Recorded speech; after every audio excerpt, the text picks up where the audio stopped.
rabbi ishrah li sadri wa yassir li amri wahlul uqdatan min lisani yafqahu qawli. مراتب بطون رسول الله صلى الله عليه وسلم ما تتق عبارة منها هكذا أول نسبة من نسبة مقامة سره صلى الله عليه وسلم وحيث كان الله ولا شيء معه. Donc on avait commencé cette lettre by parler de bouton Muhammad sallallahu alayhi wa sallam.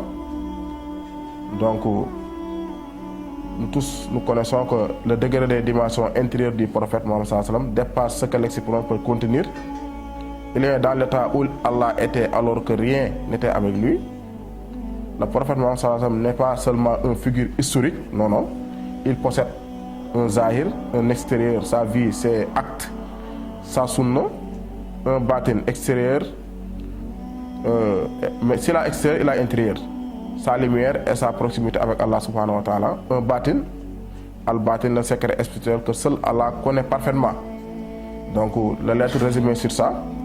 Donc, le problème de zahir et de batin, beaucoup de savants ne parlent pas de ça. C'est la lumière du prophète Mohammed. Le prophète sallallahu alayhi wa sallam a dit Inna lil Qur'ani zahran wa bannan. Le Coran possède un sens apparent et un sens intérieur. La parole de grand savant qu'on connaît, Abdullah ibn Abbas, nous a dit le kulli ayatin zahrun wa bannun. Chaque verset possède un sens apparent et un sens intérieur. Donc ça, si on dit ça, on peut prendre exemple à un verset. Faghfiru illallah. Zahir. Fuyez vers Allah. C'est clair. Tout le monde peut avoir la définition. Mais fuyez vers Allah. Si Allah nous dit dans le Coran, je suis le premier, je suis le dernier, je suis l'apparent, je suis le caché. Donc si on fuit vers Allah, on fuit vers où? Si Allah nous dit je suis plus proche que la veine, vos veines. Donc si on fuit vers Allah, on fuit vers où? Donc les versets demandent des fois des bâtons. Le cœur doit se tourner vers entièrement à Allah. Donc si le prophète possède des réalités, donc le prophète avait des enfants. On ne dit pas qu'on ne doit pas connaître ça sur le prophète. Mais le prophète a une spiritualité qui consiste donc à purifier l'âme, à réveiller le cœur et à marcher sur les traces du prophète Mohammed sallallahu alayhi wa sallam. Un cœur vivant voit les signes d'Allah dans toutes choses. Et un cœur mort voit seulement la matière. Donc on avait sur le Hadratul Jabaroti, on continue par là. C'est la présence du monde du Jabarot, où l'âme commence à percevoir la puissance et la majesté d'Allah subhanahu wa ta'ala. Baye a dit fatankhulu bil uluhiyati wa radiya bil ubudiyati. Alors l'intellect reconnaît la divinité d'Allah et accepte la certitude envers lui. La certitude, on le connaît. Haynul yaqin, halmul yaqin, haqqul yaqin. Donc fasara haqqalan wa habdan. Il devient alors un intellect éclairé et un serviteur humble devant Allah. Fatajalal haqqaiq anbiyahi wal asraru kainati.